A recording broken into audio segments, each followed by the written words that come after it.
Hello, everyone, and welcome to episode 8, season 2 of the Tips and Bricks podcast, where we discuss all things Lego and share some of the community's best tips and tricks. My name is Alex, my pronouns are he, him, and I'm the founder of Tips and Bricks, and one of our hosts on the podcast today. I'm joined by our lovely co host, Bethany. Bethany, how's it going? It's going really well. We are on the cusp of Snowmageddon, where we are supposed to get 15 inches of snow today. And Wow. so we are measuring that and how many Lego sets shall we build this weekend? And I am quite excited. It might be time for the Mushroom Village to come out of its box. Wow. So Oh, might be time. fantastic. How exciting. Yeah, snowed in. What better thing to do than build some Lego sets? Yeah. Amazing. And of course, record a podcast episode. And today we are joined by my partner in crime, I would say, the second longest running member of Tips and Bricks after myself. We've got Brayden with us on the podcast. It's great to have you, Brayden. How are you doing? Like Bethany, very well, and also preparing for Snowmageddon. I'm excited to build the Great Wave set for my new apartment this weekend. It has like a very central location, and it's all measured out, but there's no set there yet. So I think that'll be a really great thing to do over the cold weekend. I want to know after you build the Great Wave what you think. That's the only set that ever hurt my fingers that when I got done, I was like, no more. So it was just a lot of plates with stud stacking. So hmm And not I, that and I I'm just not that I I'm think angry about it or anything, but like I look at it and I'm like, I remember you. I also just built the Japanese cherry blossom landscape. So it'll be interesting to compare like a very new version of a Japanese art Lego set and then a very old version of a Japanese art Lego set. Mm. Great picks. I've got the Great Wave in my, I've got a little Japanese display, and I can't wait to get the new Japanese one to add to the collection because they're both just Mhm. beautiful. So yes, enjoy that when you get around to building it.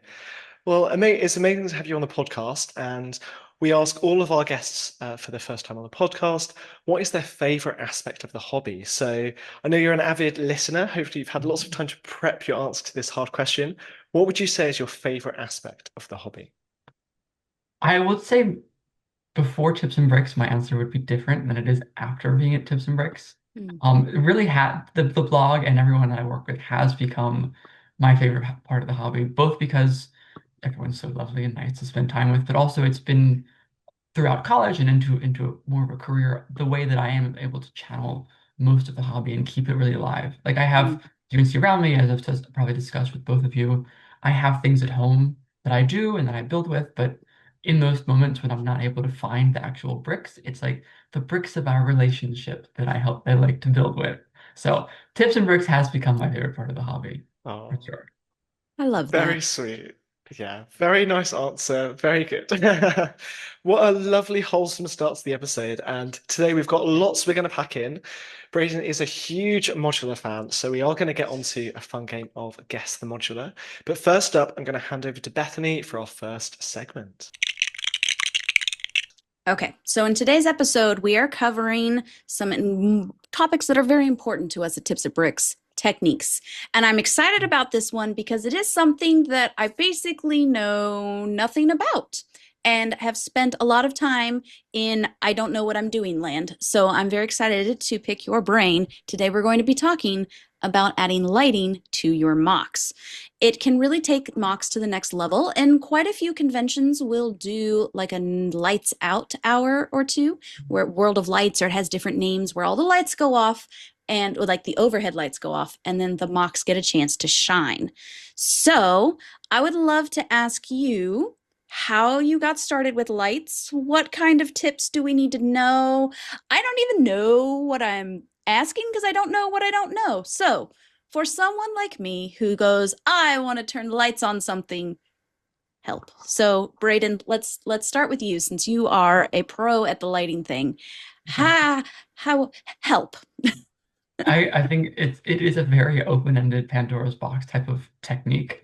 I started back like ages ago. I went to a convention when I was little, and there was this one seller who basically sold sets of two lights, like truly two individual lights with a battery. And I like at the very minimum, I would just like I had a bunch of buildings, I would shove them in the floor and turn the light on, and it would look cool because it's like, oh, there's lights inside. But especially as I've like developed over time and like kind of honed both the building and lighting techniques, I think one of the best things about it is kind of thinking about as a person, like in real life, where do you see lights? Where, like when you're at nighttime, when you're in a building, when you're on the street, Mm, what is lit up? And then at the same time, balancing that with, as a Lego viewer, what do you want to see? And so we all were at Brickworld Chicago recently this past year, which is fantastic.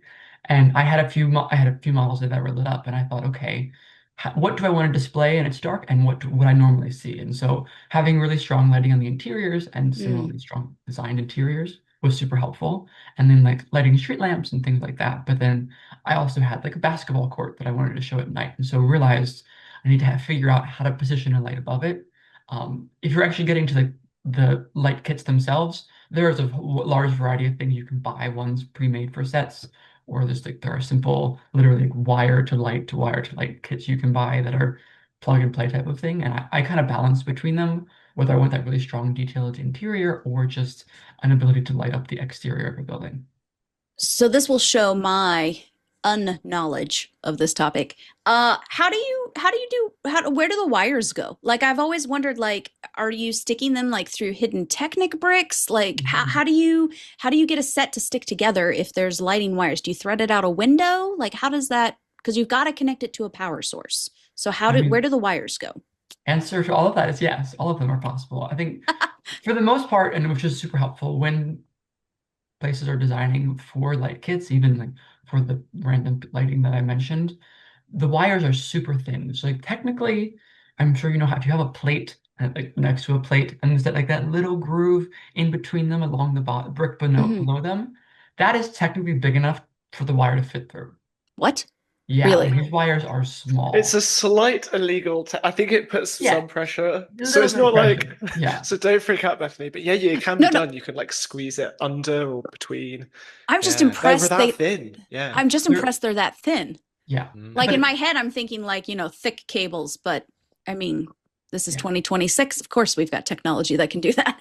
Yes, definitely. But to your point, Bethany, the easier way to do it is like at the basketball court that I mentioned, I put two Technic bricks with holes in it so that I kind of run the light in and out of a building, and it made it a lot easier to work with. Kind of was like it took some forethought to design it that way, of course, same like you do with a window, but it is nice that a lot of these wires can fit like in a modular, just kind of between the floors, like goes out, down, and in between the plates, or I said between the tiles, I should say, and it's perhaps rather easy to do like that. So I'm glad you said that about the modulars. How do you make it so you can take the floors off, or do you not? Like, is it once it's wired, it's like craggled? It shall forevermore be together, or because like I'm looking at Yeah. doing adding lights to a building that I'm making, but I have movement in it, which means I need to be able to take it off to repair it, and I Mhm. don't. How do you do that with lighting? Like, is there a way to make it liftable? So the way to there is a way, but it's the more expensive way. So I don't usually do it that way. I usually light my buildings. I do it floor by floor and connect them all in, and then know that I'm going to leave myself a horrible mess when I want to take it apart. But there is a really cool thing that places have made now that are basically electrified tiles that go between the floors. And then when the buildings, you put one on the top of the floor, one on the bottom of the other, or bottom of the top floor and top of the bottom floor. And then when they touch, it then sends electricity to the next floor. Wow. But then when you remove it, it's just like the circuit is broken and then the floor you removed just turns off. And so you That's can have ingenious. I think for your point, Bethany, if you're doing something that maybe isn't as many of this type of thing, it'd be very economical to get two or three of them. So then you can run and then also separate. Wow. But I have like dozens of buildings, and that would be Mm. a large undertaking that I'm not willing to do yet. We Yeah. need to get this company as the sponsor of the podcast so we can all try this out. Can Oh, we that'd do be That's amazing. that? that would be great. And that's another great question. I typed in Lego lighting, and then got flooded with on brand options. Like when I say on brand, I don't mean Lego brand, but I mean like companies as well as knockoffs, as well as like on Amazon searches popped up. Yeah. Where do you personally go to get lights? Do you get them from a variety of sources? Is there, not that we want to promote one company over another, but if there's someone who's going, I don't know anything how to start. Are Mhm. there some companies that are more um, user friendly than others? I would say there are. I think I have one. by me somewhere, but I don't think I do. But Bricks Max is the one I've been like going to recently. They do a lot of kits that are all on one wire. So like you have a bunch of light segments that you Okay. connect with the wire, and it's all like basically you have one plug to plug it in at the end. And where there are other kits that you'll get two or three light sets basically that you put in a building, and they all have their own plug. So you have maybe th two or three plugs per building. And so both of them have worked well for me. It's like Okay. I wouldn't say one is better than the other. But I honestly even like I'll to your point about the knockoffs, I'll just look up like on Amazon Lego light kit and get one that's like a set of 20 1x4s with lights and cords. So then I can kind of design the lighting myself and put it where I want it to go. Okay. And if any, honestly, sometimes I find those work better because, especially for a mock, you might not have the exact light to fill a certain spot, but a 1x4 will light the room really well or light the space really well. And so I can like use that. It's usually less expensive as well because they're all just kind of general pieces. Yeah. And then just like Mm. pick the tone, like the hue of lighting you want. I always choose like a warm white because it's a little more accurate to real life, and then go with that. But I know we also for the blog a while back, I think was it light tailing? I know I did a light kit review for the blog. It was for the brick bank, and that was one of the kits that had three or four light strings that you then had to plug in individually. Okay. The lights, the quality of lights were fantastic because there was more power to send to it, but it maybe made it a little more difficult, as you were mentioning earlier, to take apart and put together the building. Okay. Yeah, I've heard of light tailing, Light My Bricks. I think they're out of Australia. And they are one of the highest quality and most expensive. So it's Ah, that's the balance. And okay. I've used Light My Bricks in my limited experience of lighting, and I'd say top tip would be look in the clearance section Oh, because they have quite. I think throughout the year or maybe towards peak times they have great clearance. And what I did when I lit up it's kind of like a modular build for New Hiroshima. It's like a kind of city punk build. yeah. Someone had told me go to Like My Bricks, get the clearance sets, and you get this light kits for sets. So I think I got one for, I think it was the Millennium Oh, Falcon or like a Mhm. TIE fighter or something. So it had lots of different ones. It had like ones that were permanent lights. It had ones that like were like a pew pew light. So lots of different options. okay. And I remember just putting it, I literally put this together on the train there. And then when I got to the convention, I was like figuring out where to fit it. But they were really user friendly and they had lots of trans bricks and lights already fitted to them. So it just Mhm. meant I could completely plug and play. And yeah, I got it set up within 3 hours. So that was me being lastminute.com. But if anyone wants like an easy way to start on lighting, I would definitely recommend just buying one of those set kits cheap Okay. and playing around with it and then installing it in your MOCs. It's a really great way to start. Interesting. So you're saying go find a set that's on clearance, like the light kit for the set, and Yeah. start with that. Oh, fascinating. Okay. Yeah.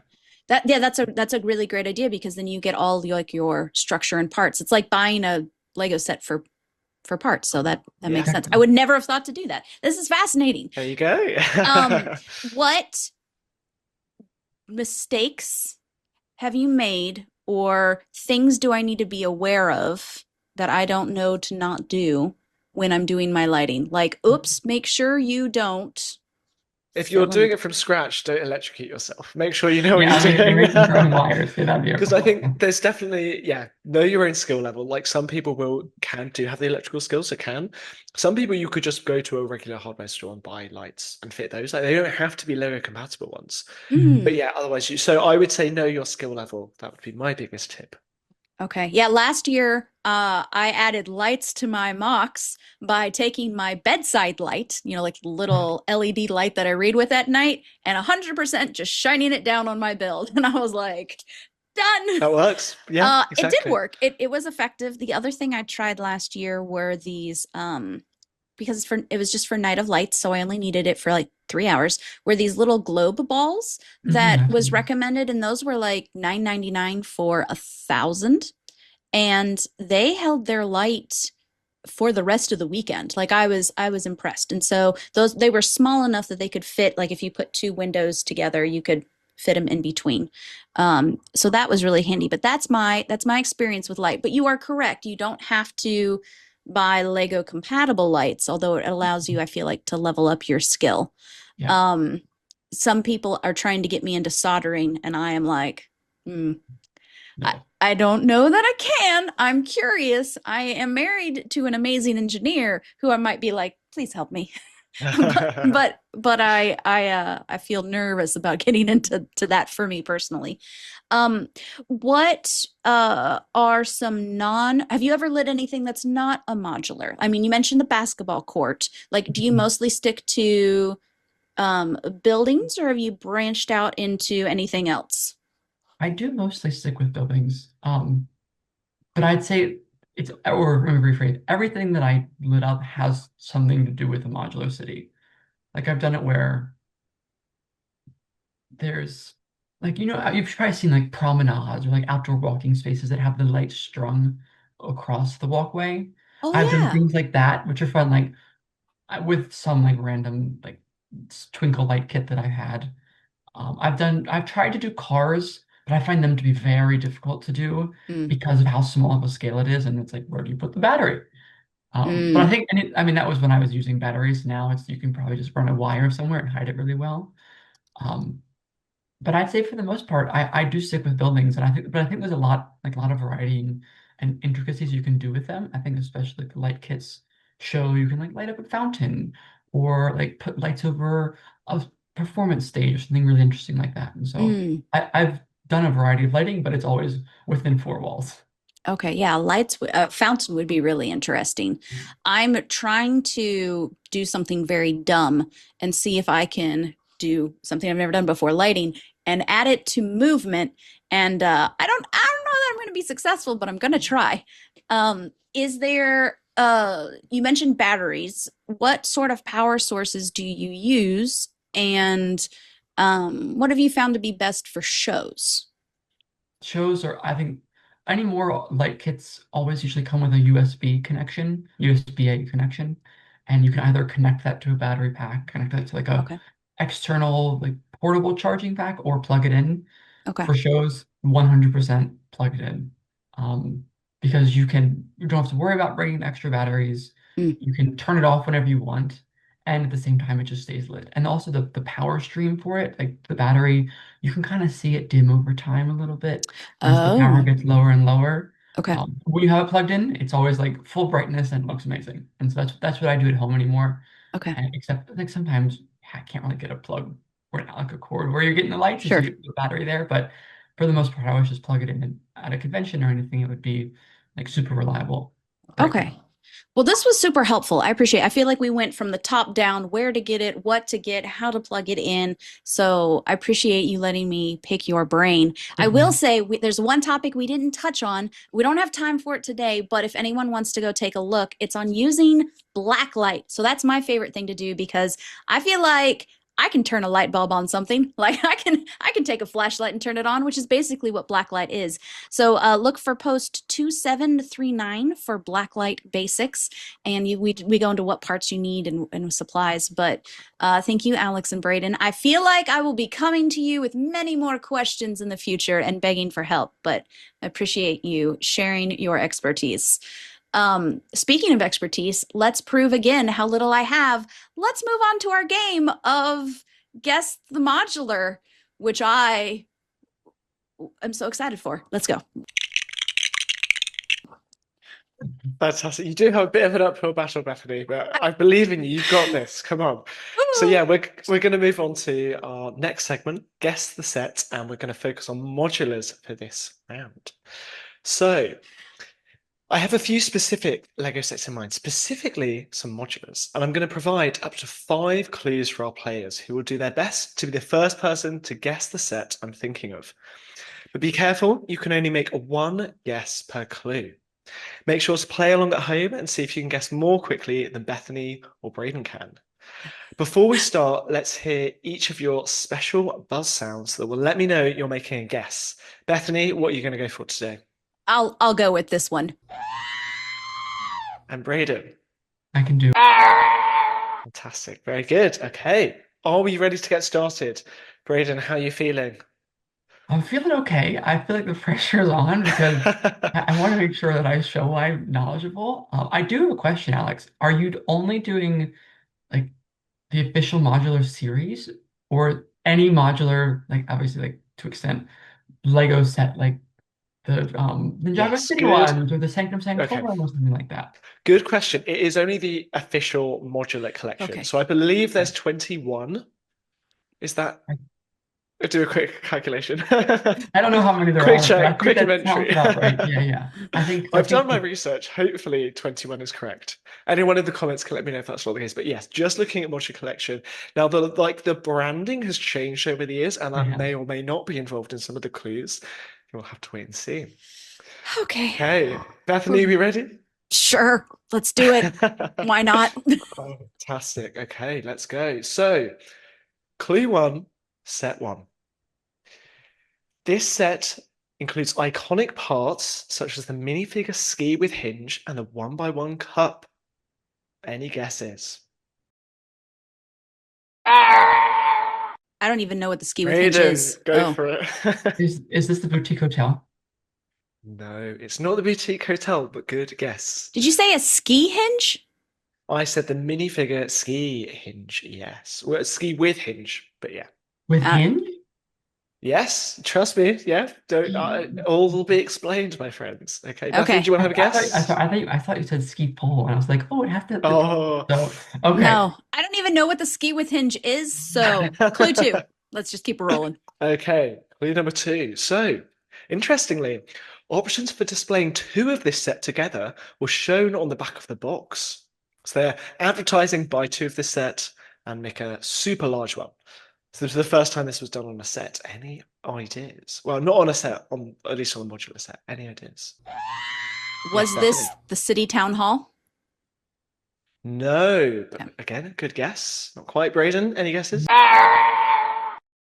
Yeah. And I think it could be the Grand Emporium. No, not Oh my God. quite. Wow, you're Everyone throwing out all upgrades the that one. guesses. Yeah. Okay, we'll move on to clue number three then. I wonder if anyone at home Oh no, we lost even Alex. listening has got it Oh yet. We'll yes. see. Quite obscure to start us off with. Okay, this set features a dark red and grey roof.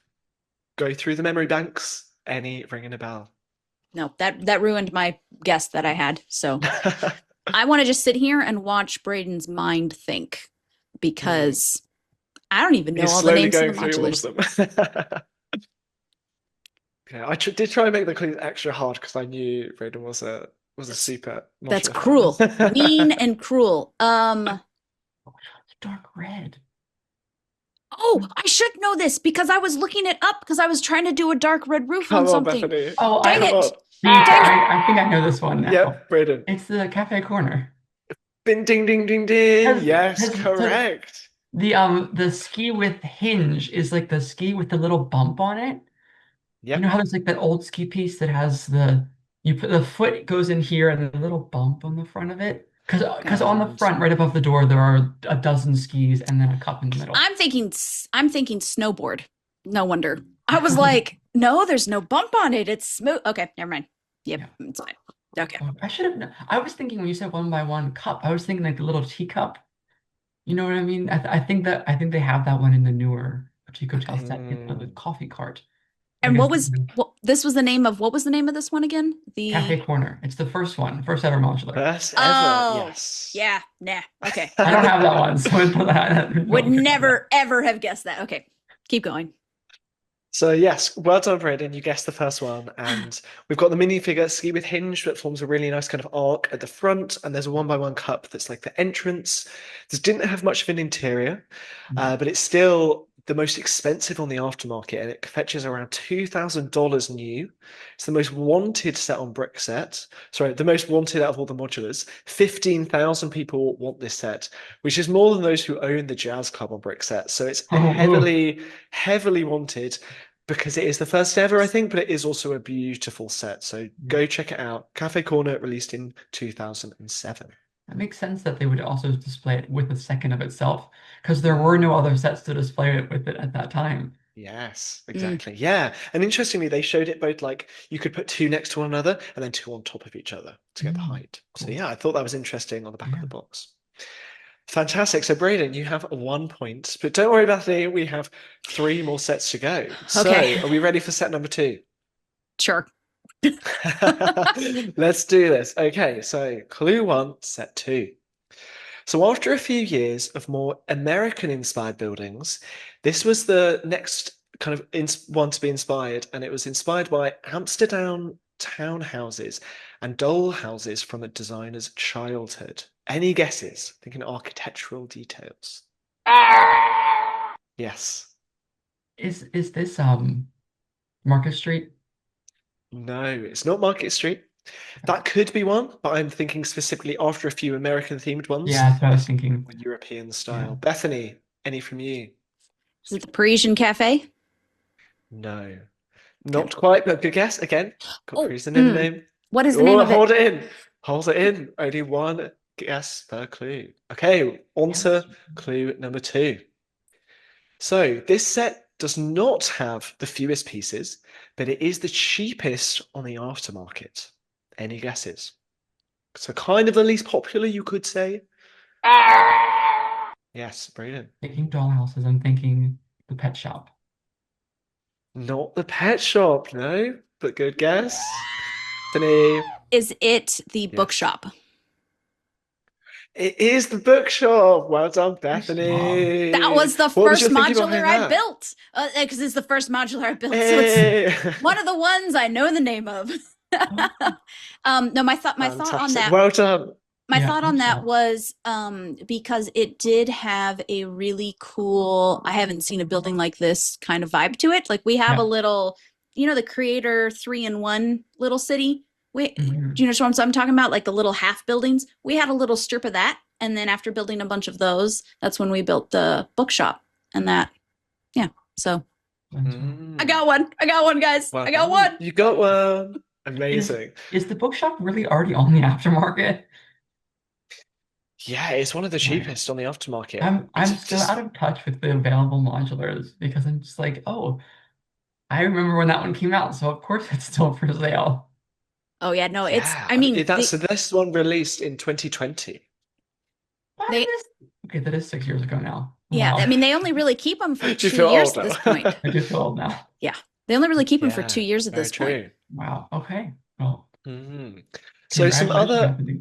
facts about this one is it includes a birch tree and a mousetrap. That might have helped you get it. Mhm. It was the last set ever released under the Creator Expert branding before they Very changed cool. to icons.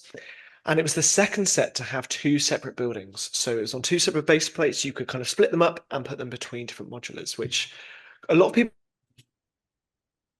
think Oh, it's nice to have that variety. yeah. See, I learned that they come on 2 separate things because I went to go move it off and it went krishink. Oh And no. No. so a set so nice I built it Learn twice. the hard way. Yeah. And well, maybe that helped you get it, Bethany. So Maybe, yeah, Maybe. double the fantastic. effort and double the memory. Yeah. Okay, well, we've got all to play for. We've got 2 more left, and then we might do a quick tiebreaker if we need to. So, Okay. set number 3, first clue. This set had no new pieces, but included multiple olive green recolors. Brayden. It's the shopping street, isn't it? No, it's not. No? So confident, but no. Oh my God. Well, because I remember Definitely. oh, olive green. Olive green, yeah, come on. It, Bethany. Buzz, is it the Parisian Cafe? Not, no, not No? Prison Cafe. Okay. Because I'm trying to think which Still ones a lot to have play for. That could have been your green. chance. Yeah. Okay. Let's give you the second clue. So we reviewed this set, got a pretty good score, and our reviewer pulled out in the display value slide that he believes the inspirations from this set come from both America and France. Any guesses? And it wasn't the Parisian Cafe. Oh. No. Olive green. I can think of sand green. Olive green. I can feel people yelling right now. Why don't you know this? I'm gonna just try this. Is it the Parisian restaurant? No, it's Okay. not. I It's didn't know not. I didn't know if you were gonna fault Bethany for Saying it wrong. Cafe. I didn't know if you were gonna be that stickler. I would not be that harsh. No, no, no, Okay. no, no. Okay, right. Should we move on to next clue? Sure. So this includes a window cleaner and fun uses for the banana piece. Brayden.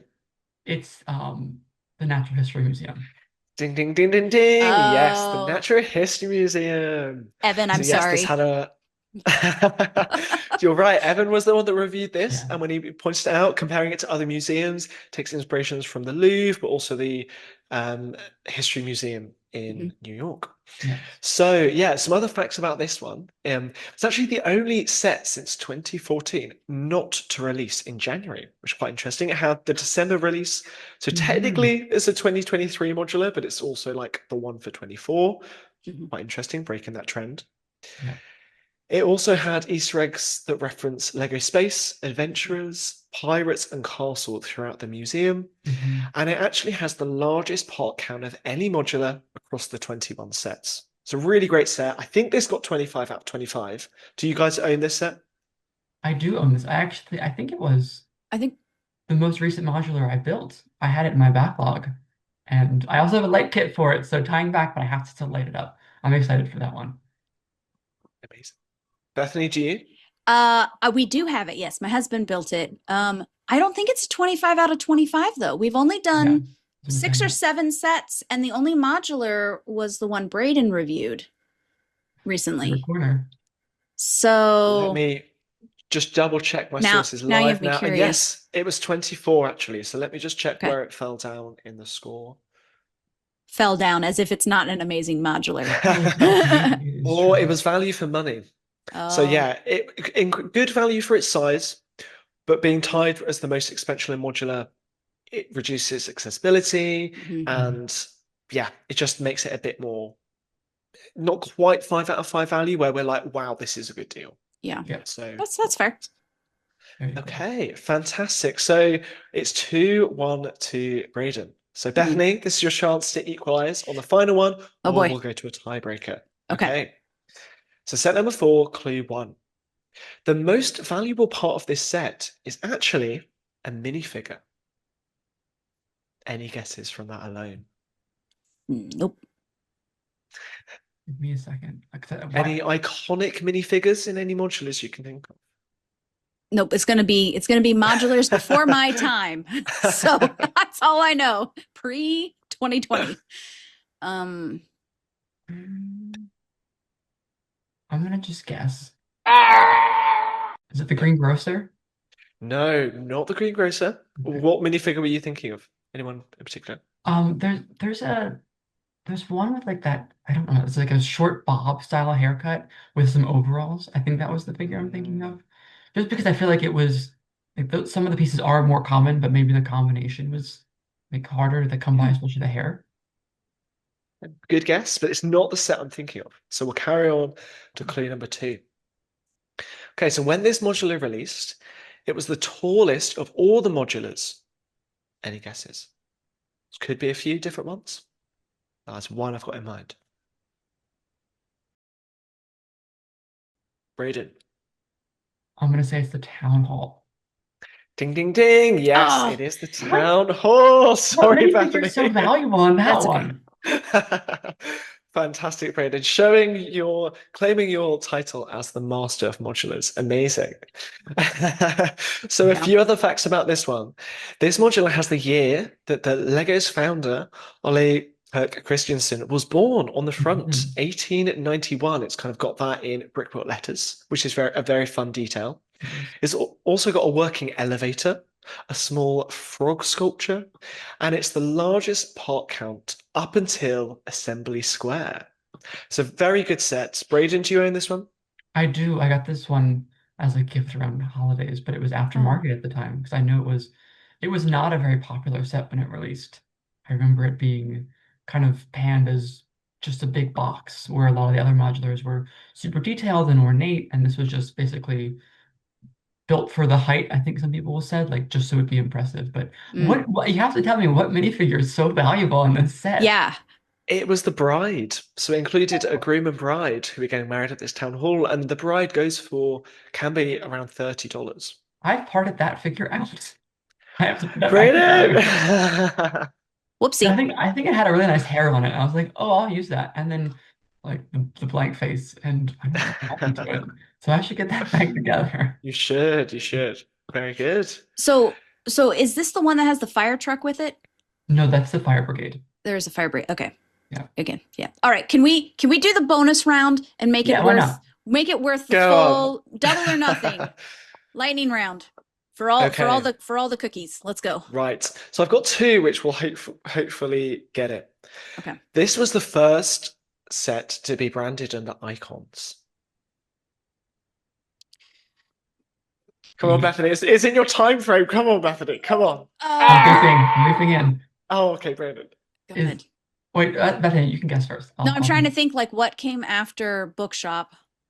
And I'm walking down the hall in my head. Nope, go ahead. I don't have it fast. I'm gonna Brandon. go with. Trying to think, because I'm pretty sure I reviewed this one. Is it the Boutique Hotel? No, Bethany, Okay. your Oh, chance good. to steal. Come That on. was that was gonna be my guess. So I'm so glad. Okay, I think I know what it is then, because it was between two for me. So you can get the next clue or no? Oh, we Because can I get to the guessed. next clue. Yes. Yeah, go Okay. ahead, because I Well, don't. Bethany, do you want to guess because you haven't Trying guessed to this one? Oh, you've I'm not trying guessed. Go to for it. Go for it. I'm trying to remember what other names of sets modulars there are. Um, it would be the one that was before the boutique hotel, but I don't remember what one that is. So nope. Keep going. It's fine. Okay. So this is a bit more of a specific one. We'll see. This has some fun references, including maybe a favorite snack, and it also includes a reference to the Brickbank's laundromat on a billboard. So lots of references. Buzz, is it Bethany, is it Assembly Square? no, Okay. not Assembly It's Square. just like, Brayden, All right, I'm gonna take us peek home. in. I did go review ahead. this one as well. Oh, It's oh, the police station. Yes, well done. It's the police I didn't station. know which one. 'Cause I reviewed them both, and I remember the branding on both boxes being the black branding. But mm. I don't for some reason I thought that Boutique Hotel was the newer one. I love, but What's the difference between the detective office and the police station? Did I one is just, better than the other one. okay. That's But all you need to like, know, they Bethany. do look different, right? I They mean, look very different, yes. okay. So the detective's office is like the brick. What is that? Medium nougat brick with blue building with the Okay. pool hall and the pool sign. Okay. The police station is the big tan middle with the donut shop and then the little sand green building on the side. Okay. They both If you'd look the like to same know, in my yeah. head. Let's keep going. Only need one in a city, don't we? Amazing. So, Brayden, you have won. You have crowned the master Yes. of modulars. Very good. And to finish off, let's hear everyone's favorite modular. Brayden, if you could only pick one modular to own, which would you pick? Well, last night I broke down and got rid of almost every single box that I own, like old sets. And there was only one modular box that I kept. It was the Green Grocer because that is my favorite Uh, set. yes, great choice. Great choice. Bethany, how about you? I built the Tudor corner right before reviewing the 2026 modular, which is the Music Street or Shopping Street, I should say. And that Tudor corner, that was just perfection. Like, I love clocks. It was fantastic. So that gets my vote. I think I'll have to agree with you there. I just think that one is so unique, and Yeah. especially living in London myself, it's just like your classic British Oh, pub. yeah. So I love it. So it's on my wish list. I really need to pick it up. You don't I have feel it like yet? Oh gosh. no, Alex. it's still available, right? It was Oh last yeah, year. it's still available, but Oh, I mean fantastic. the But clock is ticking, Oh, like you're Bethany said. yeah, you've got like 11 months to pick it up and it will sell out. So move it. oh. See, I always like to buy stuff when it's on discount. I Oh, barely ever buy something for full price, but I feel okay. like modulars are very rarely reduced, right? Because is it Lego exclusive? Yeah, they are. Yeah. Yeah. They did discount the boutique hotel. They did knock it down to Interesting. 30% and it went like that. So, Yeah. yeah, I they think Okay. did. that one was one that stayed on the market for longer though than average. I think that might Mhm. have been on for 4 years, if I'm not mistaken. Yeah. And they got rid of I think the boutique hotel and the Assembly Square at the same time, right? Yeah, Assembly Square stuck around for Yeah. 6 years, Forever. something Yeah. crazy. Yeah. Yeah. Very good. Well, I hope if you've been listening at home that you enjoyed playing along. Maybe you got the sets before Bethany and Brayden. Let us know. And Definitely, hopefully before me. I don't know, Bethany. I didn't have best showing. We were getting into like the third or fourth clues sometimes. So and Bethany, you got one. yeah, I That don't is know. pretty. I take that as impressive. If I was going up against Brayden and I got one, I would definitely take that as a win. So well done, both of you. And we hope you learned something new at home. Let us know what your favorite modular is in the comments as well. Without further ado, let's head on to our next and last segment of the episode. So this week I'm going to host our question of the week. So every episode we ask a burning question about Lego that we will answer together. And this one is very applicable because I was doing it right before we got on. Sourcing parts for MOCs, the joy and bane of every Lego builder. So I'm going to ask a broad question and then we'll narrow it down. How do you source Lego parts for MOCs? So this can be, there are many different ways to go about this. There's no one way that's better than another. So, Alex, I'll start with you. How do you go about sourcing parts for Lego MOCs? Great question. And like you say, yes, lots of options. I Mhm. generally keep it quite simple though. I don't have a huge part collection. I have a lot of my parts at my parents' house. I don't have a lot with me in London. So whenever I do mock building, which is maybe only like twice a year for conventions, I generally design on Studio first and then I Oh, order everything through Bricklink. Now, there are some parts I have here with me, and before I click order, I will go through and like take out any parts that I have. So I'll kind of look through all my boxes, take them out, and generally that reduces the cost by like 20%. But then I'll just order from Bricklink. And I find that's the easiest thing for me because I don't have a huge collection. And by designing on Studio first, it just means like I can use any bricks I want. So I have complete freedom in the design. Sometimes I'll need to check the part availability because sometimes you'll be so happy with like a part use and then you'll go to order it and then you'll be like, oh no, it's either not available in my country, that's happened a few times in the UK, or it's just super expensive and you Mhm. just find another way. So Bricklink is typically my way to go. But I'm hoping like in a few years' time when I have my own place and I can have all my Lego parts with me, I'm hoping I can do it a bit more just from my own collection and then, yeah, use Pick a Brick and other, go to the Lego store, get those bricks, because that can be a really cost-effective way going to the Lego store and getting those. And I know Brayden is a big fan of doing that. We've actually done that together in London. We have. So Brayden, I'll throw it over to you next. How about yourself? I think I've kind of split between Alex's techniques and some others. I definitely, when I design buildings, I like to design modulars for myself. I'll always do them on, almost always, I should say, except one case recently, do them on Studio. And similarly, really? go through my collection. I find it helpful to do it on Studio because you can iterate a lot and like it's technically no cost. It's like just your time to kind of redesign and figure out exactly what you're looking for, and then go through my collection and order the remainder on Studio.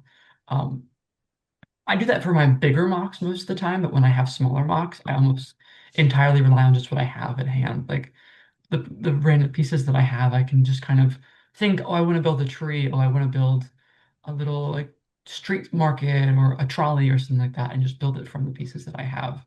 But the way I do build up the pieces that I have is actually a technique that is I don't tell many people about for collecting pieces. I find that the best source for getting Legos. Oh my gosh, I just A podcast ends there, or Brayden. you You're can off. you can bleep that out, but I have to use that terminology when I get these like when I get Lego bricks from this source Okay. is friends from school. So Mm, when people will have big collection of Legos, and I would just turn on my convincing, like cute convincing face, and like, you really want to give me all of your Lego? And it has happened like 3 or 4 times where people will just give me their entire collections.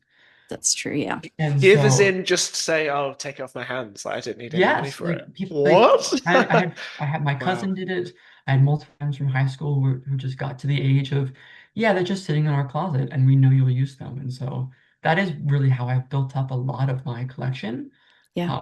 But I've also done that and paid for it. Like I'll scour Facebook Marketplace all the time to find someone's like collection of Lego bricks that they're going to give up, and then just buy it off of them. Oftentimes they'll be sorted by color or just by set, and Hmm, you can really find a great variety of bulk to either build up a hill or really find those nice details that you're trying to get in a smaller mock.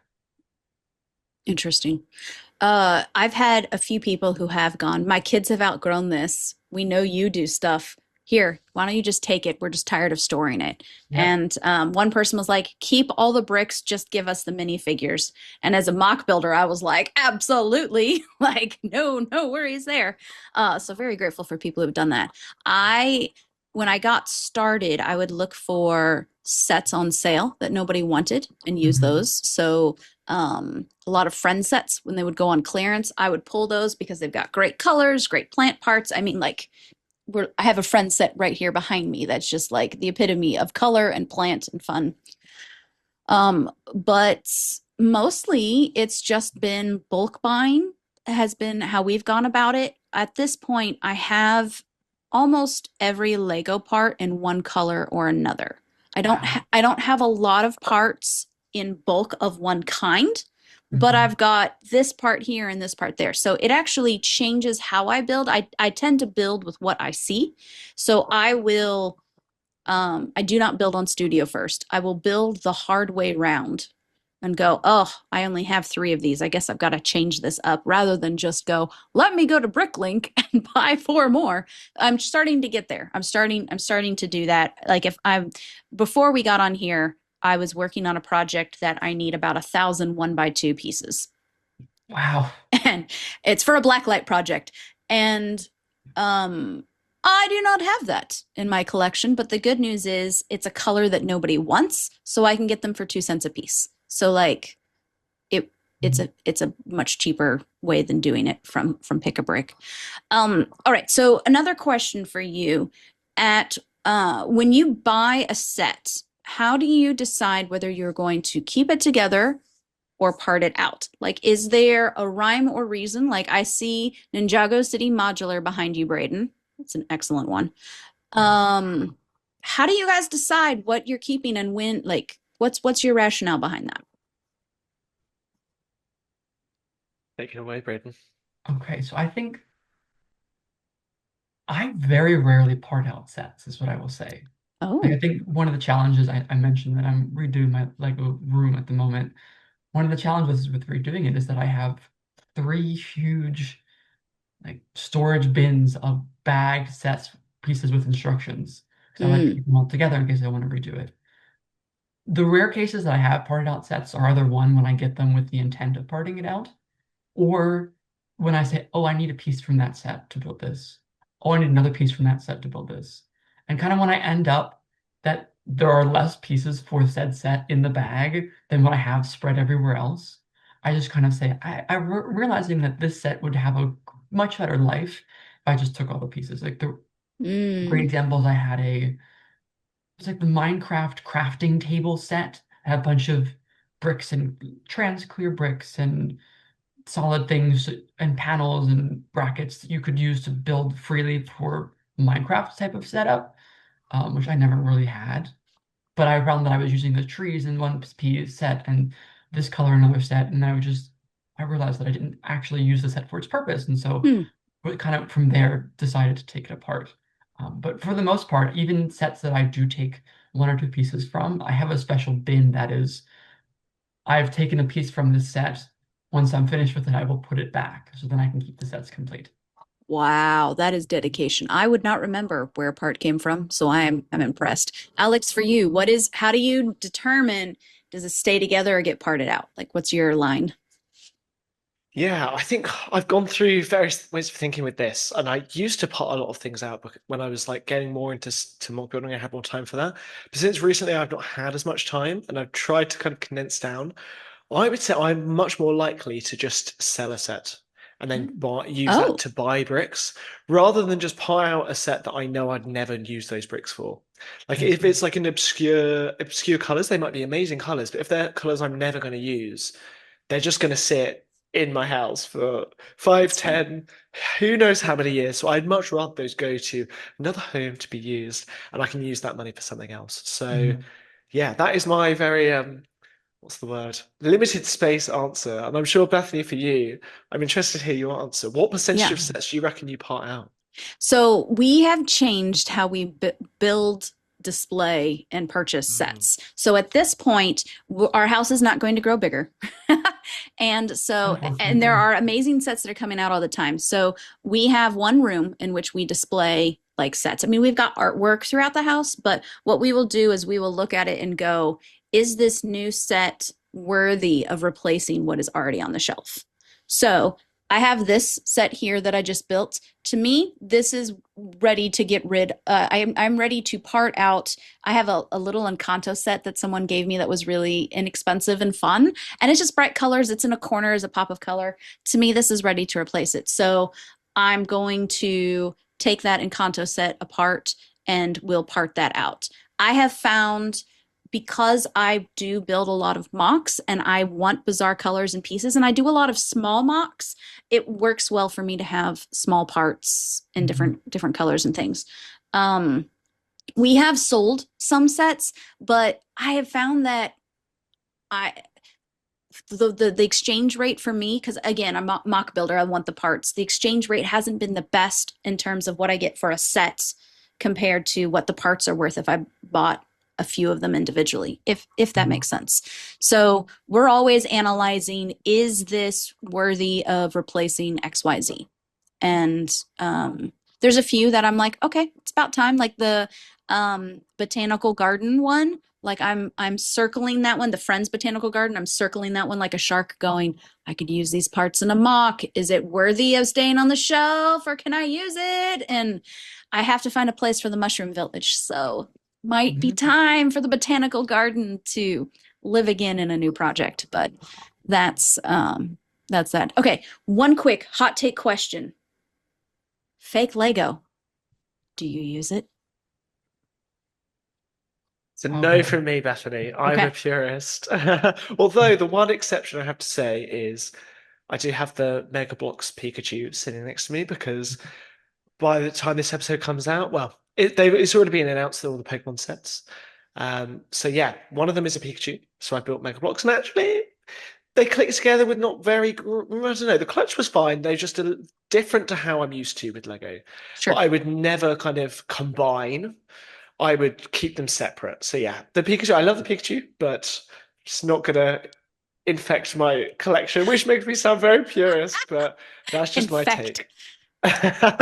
Brayden. I'm in a very similar camp to Alex. There was, I mean, as I've mentioned, getting pieces from lots of different friends and sources. You'll always find some random smattering of non-Lego because other people aren't as purist as we are, which is great. Um, so there was a time where I kind of didn't pay attention, and so like every now and then one non-Lego piece would sneak into things. But anymore, I am very much like I don't. The only non-Lego set I have that is like on display, which I soon to be taking apart, but that's a different story. There's this really cute little knockoff brick head of Pinocchio that I got when I was traveling in Italy. And so like that Oh. was it was a great little display piece, but I do when I find non-Lego pieces in my collection, I now get rid of them. But Mm. I forget there was a page that I used to follow on Instagram that had a really great point about non-Lego pieces in your collection, and basically it's like not everyone can afford Lego. And so Hmm. having at least one non-Lego piece in your box somewhere like represents that you acknowledge that and Oh, can build with whatever you get. And so that's why I'm not going through and saying I have to find every single 1x2 in that really off-color brown that's not Lego. Like I let it stay there because it's like it both shows my story throughout the builds and also shows that you can build with anything. I love that. I love that. I will use fake Lego in bulk to make my Mills plates. I will use it to raise something up. I don't there's a few things that I'm like, hey, there's a brand or two that I'm like, this is good enough if I need to, because I can't, there's no way I could afford to do this fun build otherwise. Mhm. But I do keep them separate so I don't accidentally mix them up, because yeah, the clutch power is sometimes different. But I love that, recognizing that uh everyone deserves the right to build. Yeah, I love that. Well, thanks for the fun discussion on how you source your Lego parts for MOCs. And I will keep you posted on how this project is going with my 1,000 1x2 Yes. bricks, because this will be fun to source. This will be fun. Fantastic. Well, let's close out the episode then. Thank you so much, Brayden, for joining us today. I hope you've enjoyed. I hope our listeners at home have enjoyed. Where can our listeners find you, Brayden, if they want to check out some of your builds? At the moment, you have to come to my house, but hopefully there will be a new Instagram coming soon. Oh, And I yeah. mean, honestly, you can, if you peruse some of Tips and Bricks' posts, either look for Lego_fam or Tales of Story Brick. Those are my two old accounts. There are some models scattered among our posts, and so you can find things there, or be my friend and you can come see my models in person. Fantastic. Or go along to Brickworld Chicago. Go along to that sometimes and some local ones and maybe see you there. And Definitely, Bethany, you definitely need to plug your Instagram as well because we want Oh, to see that mock when it's released. yes, I'm definitely. I'm online at Interactive Bricks, and I'm trying to be better about posting in progress, not just the final one, because I've learned a lot as a builder looking at people's in progress posts. So that's my 2026 goal, is to do more of those. Perfect. Fantastic. Amazing. Okay. Well, yeah, thank you so much, everyone, for listening at home. We hope that if you've enjoyed this episode, you'll like, subscribe, follow, share it around, just spread the word. You can do all of that on all our platforms, Instagram, we're on YouTube now as well. We've also got Patreon, which is a way that you can support all the work we do, all the team members at Tips&Bricks to help us carry on doing the work we do. And don't forget to please go on to iTunes or Spotify and rate the podcast, because it really helps other builders like you be able to find us. We'd be ever so grateful if you did. And also, like I said, on YouTube, you can subscribe and watch us. It would be fun.